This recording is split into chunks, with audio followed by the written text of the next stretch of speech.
Good morning. Last class में हम लोगों ने लीनियर रिग्रेशन के जितने भी पार्ट्स हैं वो कंप्लीट कर लिए थे। उनमें एक पार्ट बचा हुआ है रिज रिग्रेशन, लेकिन उसको मैं बाद में कंप्लीट करूँगा जब कुछ बेसिक कंसेप्ट कवर कराने हैं। जब तक वो बेसिक कंसेप्ट आपको आएंगे नहीं तब तक वो रिज रिग्रेशन वाला पार्ट आपको समझ में आएगा नहीं। तो पहले हम लॉजिस्टिक रिग्रेशन कवर कर लेते हैं। तो पहले ये जानना ज़रूरी है कि लीनियर रिग्रेशन और लॉजिस्टिक रिग्रेशन में बेसिक डिफरेंस क्या होता है। अगर हम लीनियर रिग्रेशन को देखें तो लीनियर रिग्रेशन जो है वो कंटिन्यूअस आउटपुट प्रेडिक्ट करता था। जैसे हमने देखा था कि हाउस प्राइस प्रेडिक्ट करना, टेम्परेचर प्रेडिक्ट करना, मतलब कि एक पर्टिकुलर एक नंबर प्रेडिक्ट करता था और इसका आउटपुट जो था वो किसी भी रेंज का हो सकता था, ठीक है। लेकिन लॉजिस्टिक रिग्रेशन जो है ये एक क्लासिफिकेशन एल्गोरिथम है। मतलब कि या तो ये बाइनरी प्रॉब्लम सॉल्व करेगा या मल्टी क्लास प्रॉब्लम सॉल्व करेगा, ठीक है। और जो इसका आउटपुट आता है वो प्रोबेबिलिटी होती है बिटवीन 0 और 1 के, ठीक है। तो जो इसमें बेसिक डिफरेंस है वही मैंने जो आपको बताया। ये कंटिन्यूअस आउटपुट प्रेडिक्ट करता है, रिग्रेशन प्रॉब्लम सॉल्व करता है, ये क्लासिफिकेशन प्रॉब्लम सॉल्व करता है। मतलब कि ये क्लासीफाई करता है कि पर्टिकुलर ईमेल स्पैम है कि नहीं है, पर किसी पर्सन को डायबिटीज़ है कि नहीं है, एक पर्टिकुलर कस्टमर है वो ये पर्टिकुलर प्रोडक्ट को परचेज करेगा कि नहीं परचेज करेगा, ठीक है। तो वही चीज़ हमने यहाँ पे लिखी हुई है। रियल नंबर बता दिया मैंने आपको, इसका आउटपुट 0 और 1 के बीच में होगा। यहाँ पे क्या होता था कि हम एक जब इसको विजुलाइज करते थे तो एक लाइन आती थी बेस्ट फिट की। यहाँ पे एक सिग्मॉइड फंक्शन यूज होता है प्रिडिक्शन के लिए। वो क्या होता है आगे देखेंगे, और जो इसका विजुलाइजेशन आता है वो कुछ इस तरीके से आता है। एक सेकेंड, ठीक है। अभी पाइथन में इसको विजुलाइज करेंगे तब आपको क्लियर होगा।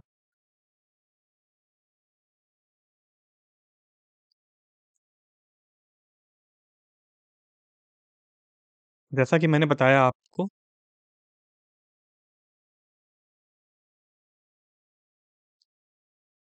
लीनियर रिग्रेशन में हम क्या कर रहे थे, हमारे पास हम एक y की वैल्यू फाइंड आउट कर रहे थे। जैसे हमारे पास एक इक्वेशन थी, एक सेकेंड,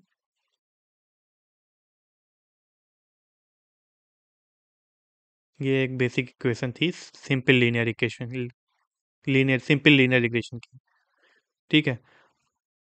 उसी तरीके से जब मल्टीपल इंडिपेंडेंट वेरिएबल थे तो हमने क्या लिखा, जो इक्वेशन फाइंड आउट करी थी वो Y equal to B0 plus B1 plus X1 plus B2 plus X2, B2 X2 plus up to Bn Xn। Logistic regression में स्विच करने में आसानी हो। y क्या थी, प्रेडिक्टेड वैल्यू। B0 था intercept. B1 B2 Bn coefficient थे जो हमको हम कैलकुलेट करते रहे मैट्रिक्स के थ्रू, आपने देखा होगा। और X1 X2 Xn जो इनपुट फीचर्स हैं, ठीक है। और जो y की वैल्यू हमारी आती थी वो एक कंटिन्यूअस वैल्यू होती थी माइनस इन्फिनिटी से इन्फिनिटी तक। पहले लॉजिस्टिक रिग्रेशन के कुछ रियल लाइफ एग्जांपल्स देख लेते हैं, फिर हम समझते हैं कि लॉजिस्टिक रिग्रेशन में बेसिकली कैलकुलेशन एंड ऑल कैसे परफॉर्म होता है। तो पहला जो हमारा रियल लाइफ एग्जांपल है लॉजिस्टिक रिग्रेशन का, तो उसमें डिजीज प्रिडिक्शन है, ठीक है। आप इसमें मान लीजिए एक सिनारियो है जिसमें आपको प्रेडिक्ट करना है कि पेशेंट को डायबिटीज होने की संभावना है या नहीं।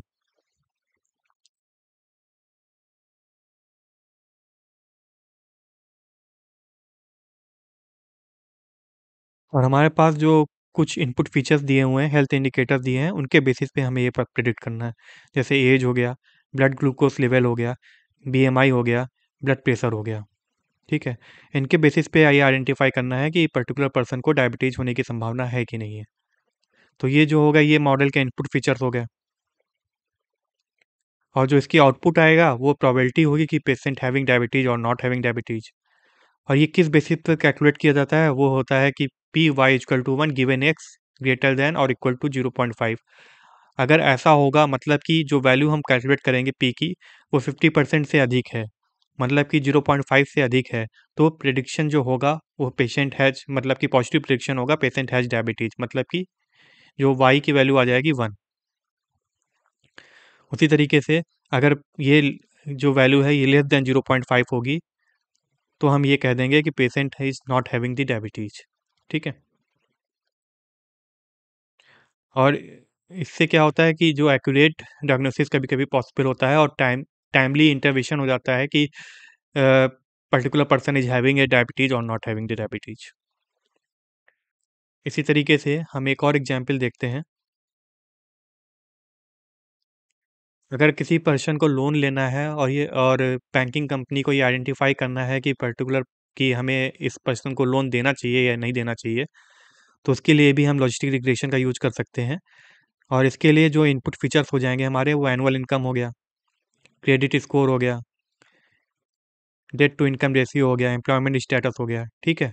और जो हम इसका आउटपुट होगा, उसमें हम ये प्रोबेबिलिटी फाइंड आउट करेंगे कि ये based on the loan repayment, मतलब कि predicting the probability of loan repayment. तो अगर लोन रीपे करता है कोई पर्सन, तो ये एक गुड बोरोवर कहा जाएगा। और उसी तरीके से इसका जो थ्रेशोल्ड होगा वो सेम रहता है सब में, कि अगर 50% से अधिक होगा तो लोन दे दिया जाएगा और 50% से कम होगा तो लोन नहीं दिया जाएगा।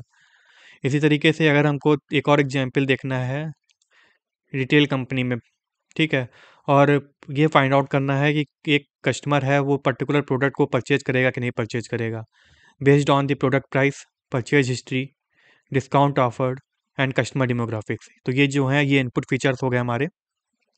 और जो हमारा आउटपुट होगा लॉजिस्टिक रिग्रेशन जो प्रेडिक्ट करेगा, वो ये प्रोबेबिलिटी फाइंड आउट करेगा कि customer is going to make the purchase और नॉट। तो ये हमने बेसिक रियल वर्ल्ड एग्जाम्पल देखे, जिससे आपको एक आपके माइंड में एक पिक्चर बन सके कि लॉजिस्टिक रिग्रेशन कैसे काम कर रहा है। मैथमेटिकल कैसे वर्क होता है वो अब अभी हम देखेंगे, ठीक है। चलिए अब आगे देखते हैं कि जो लॉजिस्टिक रिग्रेशन है वो काम कैसे करता है।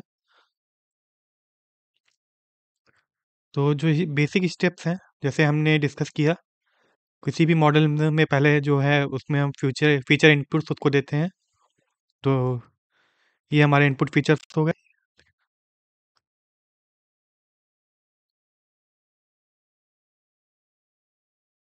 ठीक है। उसके बाद जो हमारी जेड की वैल्यू है, जैसा हमने लास्ट में डिस्कस किया कि हम जेड की वैल्यू कैलकुलेट करेंगे और बेस्ड ऑन द जेड की वैल्यू हम अपना सिग्मॉइड फंक्शन कैलकुलेट करेंगे। और उसके बाद हम उसमें वैल्यूज को असाइन करके उसका थ्रेशोल्ड कैलकुलेट करेंगे और फाइंड आउट करेंगे कि जो प्रोबेबिलिटी है वो 0.5 से अधिक है या 0.5 से कम है। तो अभी एग्जाम्पल सॉल्व करेंगे तो और अच्छे से क्लियर होगा, ठीक है।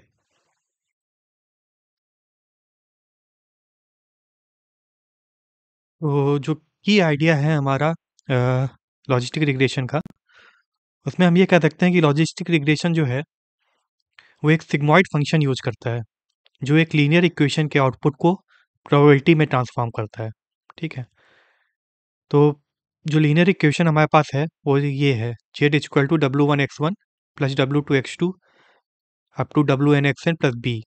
बी एक तरीके से बायस है या इंटरसेप्ट है, कहीं के क्वेश्चन में दे रखा होगा तो आप यूज करिएगा, अगर नहीं दे रखा होगा तो आपको केवल वेट्स की वैल्यू रखनी होगी, बी रिक्वायर नहीं है, ठीक है, अगर नहीं दे रखा है तो बायस की वैल्यू। उसके बाद आप देख लीजिए यहाँ W1 से WN तक जो वेट्स हैं उनको हम कोएफिशिएंट भी कह सकते हैं, और X1 से XN तक इनपुट फीचर्स हैं, ठीक है। के बाद आप ये देख सकते हैं कि सिग्मॉइड फंक्शन हमारा आ गया। सिग्मॉइड फंक्शन का काम केवल इतना है, जो लीनियर इक्वेशन है हमारी, उसके आउटपुट को प्रोबेबिलिटी में कन्वर्ट करना। तो जो जेड है जो हमने कैलकुलेट किया है इस इक्वेशन के थ्रू, ये हम जो हमारा आउटपुट है इसको हम यहाँ पे पुट करेंगे सिग्मॉइड फंक्शन में, और हम सिग्मा जेड की वैल्यू फाइंड आउट करेंगे। तो ये जो वैल्यू सिग्मा जेड की वैल्यू है, इसको आप ये भी कह सकते हैं कि ये, या तो इसको ऐसे मेंशन किया जा सकता है, P of Y is equal to 1 given X, ठीक है। और जो ये वैल्यू आएगी उसके बेसिस पे हम ये डिसाइड करेंगे कि क्लास 1 है कि क्लास 0 है। जैसा कि हमने डिस्कस किया, 0.5 से बड़ी होगी तो क्लास 1 हो जाएगी, 0.5 से कम होगी तो क्लास 0। क्लास 1 का मतलब आप 1 को ले लीजिए स्पैम है, या और 0 को आप मेंशन कर लीजिए स्पैम नहीं है।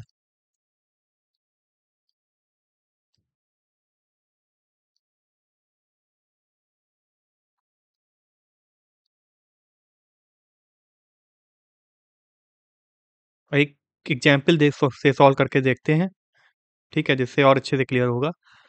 मान लीजिए जो हमने हेल्थ केयर वाला एग्जाम्पल लिया था, उसमें फीचर्स दे रखे हैं, एज मेंशन है, ठीक है, ग्लूकोज लेवल दे रखा है, बीएमआई दे रखा है, ब्लड प्रेशर दे रखा है, ठीक है, और कोएफिशिएंट्स दे रखे हैं, W1 equal to 0.02, W2 0.01, W3 0.03, W4 0.01, और बायस भी दे रखा है, P इक्वल टू -1.5। ये कैसे कैलकुलेट होते हैं कोफिशिएंट? और या तो इसको कहीं पे बी मेंशन किया जाता है, कहीं पे डब्ल्यू मेंशन किया जाता है, तो उससे घबराने की ज़रूरत नहीं है। तो जब हम जेड की वैल्यू कैलकुलेट करेंगे, ये नॉर्मल एग्जाम्पल है। अभी हम इसके बेसिक जो जो एडवांस एग्जाम्पल है उसको सॉल्व करेंगे, ठीक है। तो मैंने यहाँ पे जेड की वैल्यू रखी, और on the basis of given values हमने जेड की वैल्यू फाइंड आउट कर ली है, ठीक है।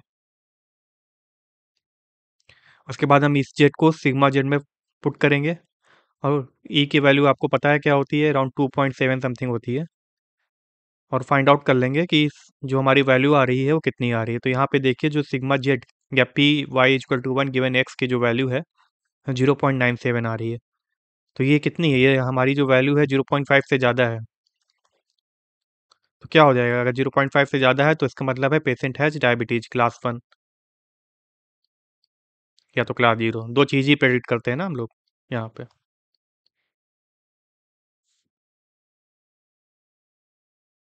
तो अब हम आगे चलते हैं और कुछ एडवांस टेक्निक हैं वो देखते हैं, ठीक है। जैसे यहाँ पे आप देख सकते हैं, यहाँ पे तो जो कोएफिशिएंट्स हैं उनकी वैल्यू दे दी गई है। मान लीजिए कोएफिशिएंट्स की वैल्यू आपको क्वेश्चन में ना दी हो, या जब भी आप प्रोग्राम को रन कर रहे हैं या कोई मॉडल डेवलप कर रहे हैं उसमें ये कोएफिशिएंट की वैल्यू आपको फाइंड आउट करनी हो, तो इसके लिए ये क्या होता है कि लॉजिस्टिक रिग्रेशन का मेन काम ही यही होता है कि एक तरीके से जो ऑप्टिमल कोएफिशिएंट्स हैं, जो ये वैल्यूज हैं, इनको फाइंड आउट करना, जिससे जो प्रिडिक्शन है हमारा वो एक्यूरेट हो सके, और एरर जितनी भी हैं वो मिनिमाइज हो सकें।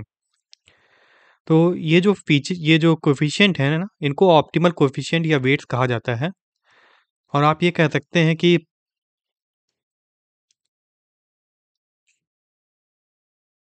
ये हर फीचर का इंपॉर्टेंस डिफाइन करते हैं। तो ऑप्टिमाइजेशन टेक्निक का यूज करके हम इन कोएफिशिएंट्स को अपडेट करते हैं, ताकि मॉडल जो है हमारा वो बेस्ट फिट आ सके, ठीक है। अब हम इसके कुछ पहले कौन कौन से मेथड हैं, उनके क्या यूज हैं, वो एक बार देखते हैं, ठीक है। थोड़ा एडवांस में जा रहे हैं, लेकिन थोड़ा सा समझना जरूरी है। इन एग्जाम्पल्स को आप लॉजिस्टिक रिग्रेशन के थ्रू मत लीजिएगा। मैं एक यूज केस एक्सप्लेन कर रहा हूँ, जिससे आपको ये समझ में आया कि ग्रेडियंट डिसेंट और ग्रेडियंट डिसेंट जो बेसिकली ऑप्टिमाइजेशन की टेक्निक है वो कैसे यूज होती हैं। तो मान लीजिए एक रियल एस्टेट कंपनी है, और उसको घर के प्राइस प्रेडिक्ट करने हैं। ये प्रिडिक्शन फैक्टर पर बेस्ड होते हैं, जैसे मान लीजिए हाउस नंबर ऑफ बेडरूम्स हो गया, साइज हो गया, लोकेशन हो गया, ठीक है। और जो हमारा ऑब्जेक्टिव है, तो वो क्या है कि एक्चुअल और प्रेडिक्टेड हाउस प्राइसेस के बीच की जो एरर है ना, उसको मिनिमाइज किया जा सके। तो एक तो लॉस फंक्शन होता है, जो बेसिकली जैसे हमने देखा कि जो एक्चुअल प्राइस है और जो प्रेडिक्टेड प्राइस है, उसको उसका डिफरेंस करके जो एरर आ रही है उसको मिनिमाइज किया जाए। और जो ग्रेडियंट डिसेंट क्या करेगा, ग्रेडियंट डिसेंट जो वेट्स हैं उनको आप ये कह सकते हैं कि एडजस्ट करता जाएगा, इटरेटिवली एडजस्ट करेगा वेट को, और उस तरीके से ये लॉस फंक्शन को मिनिमाइज करेगा वेट्स को एडजस्ट करके, ठीक है। तो जैसे मान लीजिए हमने लास्ट में देखा था, तो ये वैल्यूज नहीं दे रखी थी। अब ग्रेडियंट डिसीजन मेथड क्या करेगा, ये जो वेट्स की वैल्यू है या कोफिशिएंट की वैल्यू है, इनको इटरेटिवली एडजस्ट करेगा, और जो लॉस है उसको मिनिमाइज करने का ट्राई करेगा। अगर आप ग्रेडियंट डिसीजन को विजुलाइज करना चाहेंगे, तो मैंने यहाँ पे कोड के थ्रू इसको विजुलाइज किया है।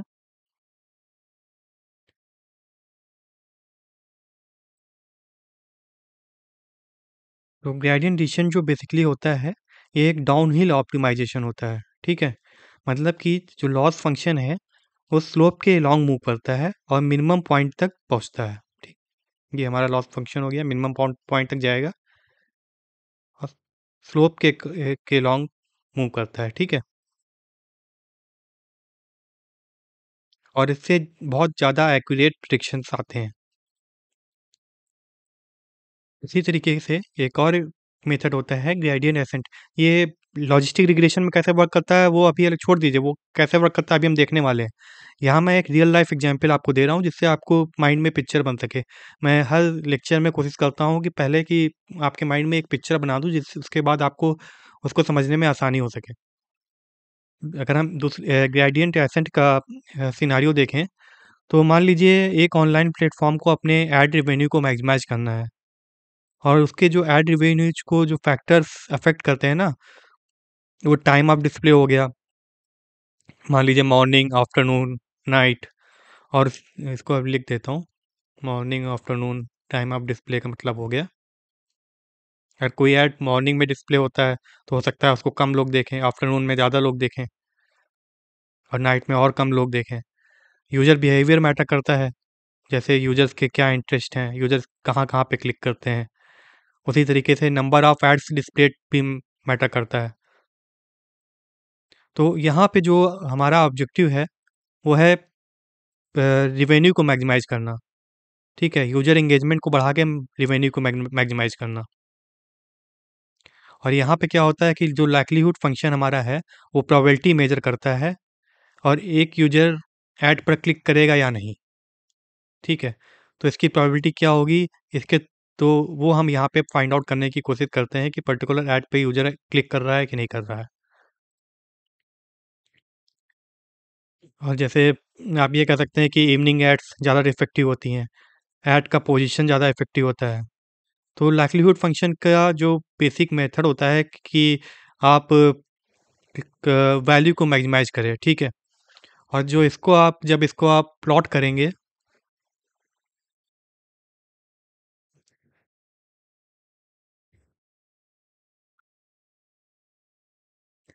तो आप ये देख सकते हैं कि ये एक अपहिल ऑप्टिमाइजेशन है, मतलब कि एक पीक मैक्सिमम वैल्यू तक मूव करता है।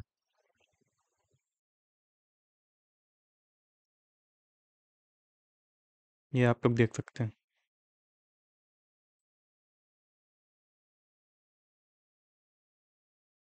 तो अभी मैंने बेसिक आपको ये बताया है रियल लाइफ एग्जांपल देके कि ग्रेडियंट डिसेंट और ग्रेडियंट ग्रेडियंट एसेंट होता क्या है रियल लाइफ एग्जांपल से। लॉजिस्टिक रिग्रेशन में किस तरीके से यूज होता है वो अब देखने वाले हैं। थोड़ा सा एडवांस है, थोड़ा सा समझने की कोशिश करिएगा। इसमें से बेसिकली आपसे ये पूछेगा तो आपसे ये पूछ लेगा कि थोड़े से जो स्टेटमेंट वाइज क्वेश्चन पूछ सकता है कि ग्रेडियंट डिसेंट कर्व कैसा होता है, ग्रेडियंट एसेंट कर्व कैसा होता है, ग्रेडियंट एसेंट में क्या होता है, मैक्सिमम लाइक्लीहुड होता है, ग्रेडियंट डिसेंट में क्या होता है, हम लॉस को मिनिमाइज करते हैं। तो यही सब क्वेश्चन आपसे पूछे जा सकते हैं। ठीक है, तो एक तरीके से मैं ये कह सकता हूँ जो ग्रेडियंट डिसेंट है उसका काम क्या है, लॉस को मिनिमाइज करना। याद रखिए, थोड़ा सा कहीं पूछ लेगा, मेनली हो सकता है कि एमएसक्यू में फॉर्म में दे दे। ठीक है, और इसका एग्जाम्पल फंक्शन है, जैसे हमने एरर को मिनिमाइज करना है, एक्चुअल वैल्यू और प्रेडिक्टेड वैल्यू को हमने मिनिमाइज करने का ट्राई किया था लीनियर रिग्रेशन में। और इसका एक और एग्जाम्पल होता है एमएसी, वो मैंने इस कोर्स में नहीं बताया है क्योंकि हमें, अगर मेरे को टाइम मिलता है तो लास्ट में जो ये सब टॉपिक्स बचेंगे ना एक्स्ट्रा वाले, वो कवर कर दिए जाएंगे। और इसका जो स्लोप होता है वो डाउनहिल स्लोप होता है,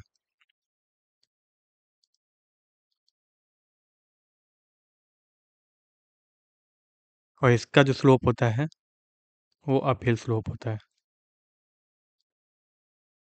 यहाँ पे जो फंक्शन होता है वो लाइक्लीहुड फंक्शन होता है, लाइक प्रोबेबिलिटी।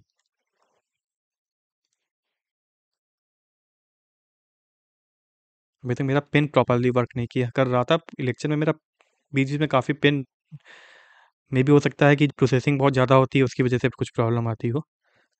और यहाँ पे हम क्या करते हैं, लॉस को, उसमें लॉस को मिनिमाइज कर रहे थे, यहाँ पे इस लाइक्लीहुड फंक्शन को मैक्सिमाइज करेंगे।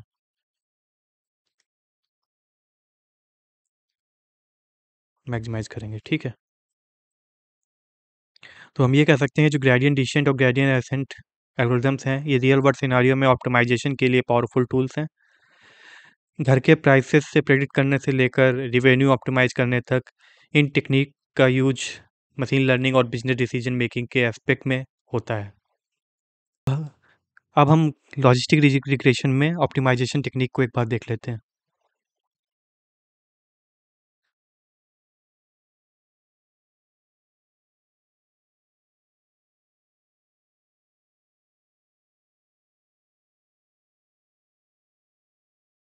तो जैसा हमने देखा कि एक लॉजिस्टिक रिग्रेशन में कोफिशिएंट ऑप्टिमाइज करने के लिए दोनों ग्रेडियंट एसेंट और ग्रेडियंट डिसेंट टेक्निक का यूज होता है। एक का काम होता है लॉस को मिनिमाइज करना, दूसरे का काम होता है लाइक्लीहुड को मैक्सिमाइज करना। ठीक है, चाहे हमको मैक्सिमाइज करना हो या मिनिमाइज करना हो, हम उसके अकॉर्डिंग यूज कर सकते हैं। ठीक है, तो जैसा हमने बताया कि जो ग्रेडियंट एसेंट है यूज तब होता है जब हम एक फंक्शन को मैक्सिमाइज करना चाहते हैं। To maximise a function such as likelihood function, ये मैं ऑलरेडी रियल वर्ल्ड सिनारियो में डिस्कस कर चुका हूँ। अब आपको समझ में अच्छे तरीके से आने लगेगा। तो लॉजिस्टिक रिग्रेशन में लाइक्लीहुड फंक्शन डिफाइन करता है कि ऑब्जर्व डाटा और प्रेडिक्टेड प्रोबेबिलिटीज में कितना क्लोजली मैच हो है। लाइक्लीहुड फंक्शन का मतलब आप लोग समझ रहे होंगे कि जो ऑब्जर्व्ड डेटा है और जो प्रेडिक्टेड प्रोबेबिलिटीज हैं उनमें कितना मैच हो रहा है।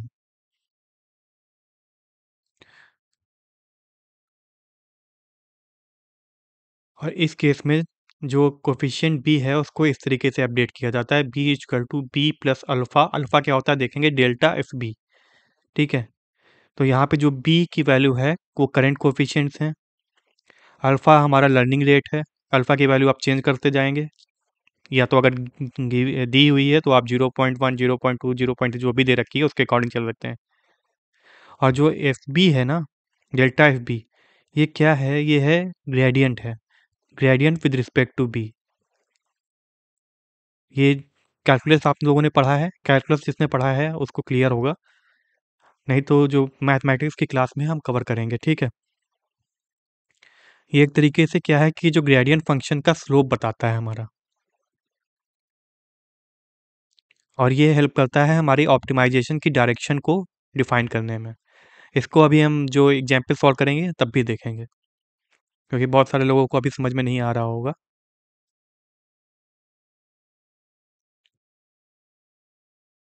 वैसे ये फॉर्मूला याद रखिएगा अगर कोफिशिएंट भी कैलकुलेट करने का ग्रेडियंट एसेंट के केस में।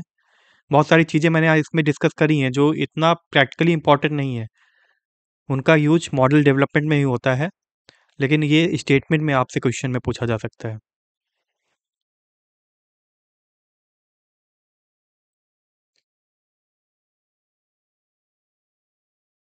तो अगर हम ग्रेडियंट एसेंट का एग्जांपल देखें, अगर हम एफ बी को मैक्सिमाइज करते हैं तो हम हमेशा पॉजिटिव स्लोप की डायरेक्शन में मूव करते हैं। इसका मतलब है कि हम फंक्शन के पीक तक पहुंचने की कोशिश करते हैं। हमने आपको देखा, अभी दिखाया, हमने आपको स्लोप को दिखाया कि जब हम ग्रेडियंट एसेंट करते हैं तो हम फंक्शन के पीक पे जाने की कोशिश करते हैं, मैक्सिमाइज करने की कोशिश करते हैं वैल्यू को। ठीक है, उसी तरीके से अब हम ग्रेडियंट डिसीजन का देख लेते हैं, उसका कैसे यूज होता है लॉजिस्टिक रिग्रेशन के केस में।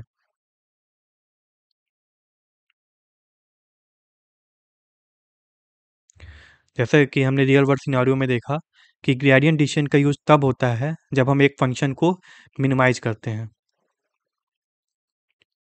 जैसे लॉस फंक्शन हो गया।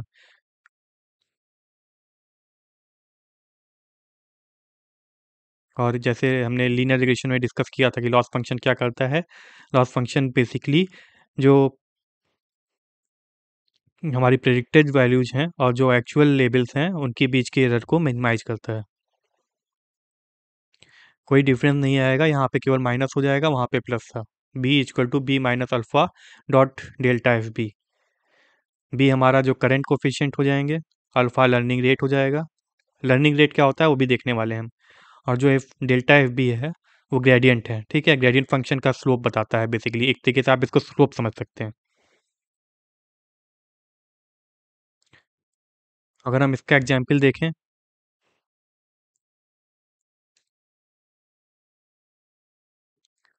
हमने रियल वर्ल्ड सिनारियो में तो देखा ही है। तो जो जब हम अगर हम एफबी को मिनिमाइज करेंगे ना, तो हम हमेशा नेगेटिव स्लोप के डायरेक्शन में मूव करेंगे।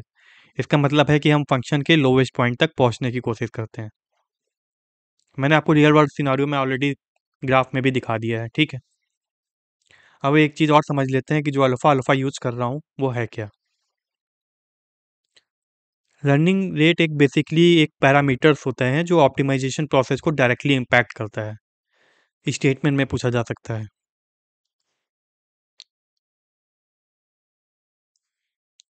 क्योंकि आपको पता है कि इस सीरीज में केवल इंपॉर्टेंट चीज़ों को मुझे कवर करना है।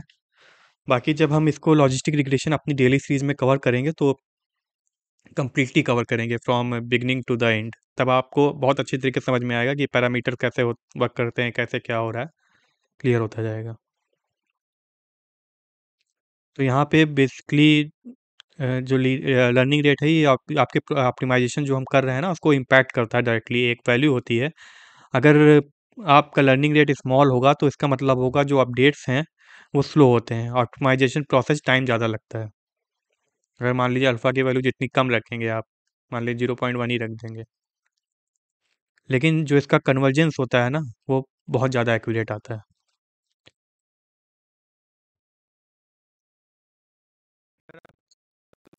तो जो अपडेट्स होंगे वो तो फास्ट होते हैं, लेकिन कभी भी ऐसा होता है कि मैक्सिमा मिनिमा के पास ओवरशूट हो जाता है।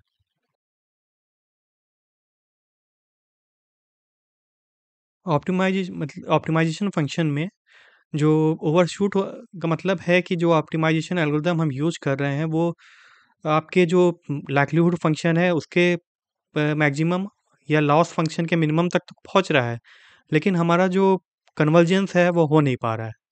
इसका रीजन ये है कि बेसिकली जो लर्निंग रेट है वो बहुत ज़्यादा हाई है, जो अल्फ़ा है बहुत ज़्यादा हाई है।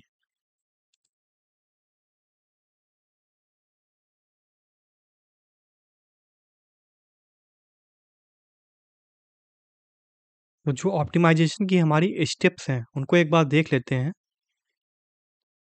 कि ऑप्टिमाइजेशन जो प्रोसेस है कैसे काम करता है। तो फर्स्ट जो स्टेप है हमारा इनिशियलाइज कोफिशिएंट। हम स्टार्ट करते हैं रैंडम वैल्यूज से। मान लीजिए बी जीरो इक्वल टू हमने जीरो रख दिया, कोई भी रैंडम वैल्यू से हम जीरो से स्टार्ट कर देंगे। B zero equal to zero, B one equal to zero, ठीक है। उसके बाद हम ग्रेडियंट कैलकुलेट करते हैं। ग्रेडियंट फंक्शन कंप्यूट करते हैं जो लॉस लाइक्लीहुड के स्लोप को रिप्रेजेंट करता है। कैसे होता है अभी देखना है हमको, ठीक है। और उसके बेसिस पे जब हम ग्रेडियंट फंक्शन कैलकुलेट कर लेंगे, जो हमारी वैल्यूज हैं उनको अपडेट करेंगे। ग्रेडियंट डिसेंट यूज करेंगे तो इसका इस फॉर्मूला का यूज करेंगे, और ग्रेडियंट एसेंट यूज करेंगे तो इस फॉर्मूला का यूज करेंगे, और तब तक रिपीट करते जाएंगे जब तक कन्वर्जेंस नहीं हो जाता। तो ये स्टेप्स हमने देख ली हैं। एक बार सबका कंपेरिजन भी कर लेते हैं।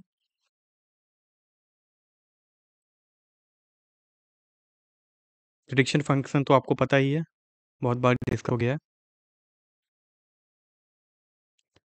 ग्रेडियंट एसेंट जैसे अभी हमने डिस्कस कर ही चुके हैं, ये सब चीज़ें ये आप एक बार पढ़ लीजिएगा तो आपको क्लियर हो जाएगा।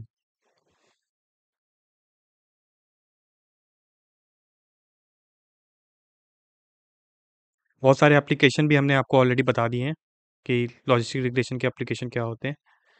एक चीज़ यहाँ पे और देख लीजिएगा कि बाइनरी लॉजिस्टिक रिग्रेशन क्या होता है और बाकी क्या होता है, ठीक है। तो बाइनरी लॉजिस्टिक रिग्रेशन में या तो या जीरो वन की वैल्यू होगी, टारगेट वेरिएबल होगा।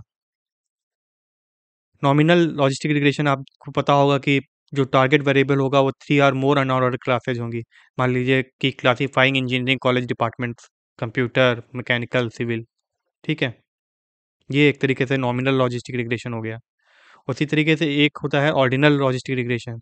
उसमें हम क्या करते हैं कि जो टारगेट वेरिएबल होगा वो ऑर्डर होगा, मतलब कि या तो बैड होगा, गुड होगा या एक्सीलेंट होगा। ये एक और तरीके से ऑर्डर में है। आपको लग रहा है कि बैड है, गुड है, एक्सीलेंट है।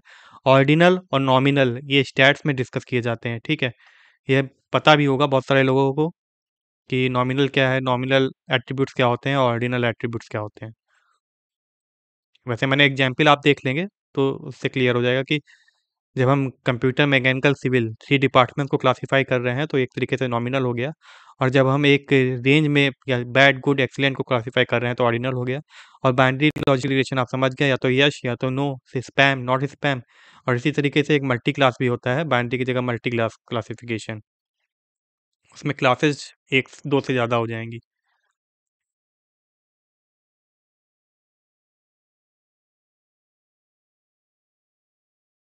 ठीक है, तो बाकी हम नेक्स्ट लेक्चर में देखते हैं, क्योंकि इसको थोड़ा सा हम मुझे लगता है कि थोड़ा सा डाइजेस्ट करने में दिक्कत होगी। एक दो बार वीडियो देख लीजिएगा, समझ में आ जाएगा आपको।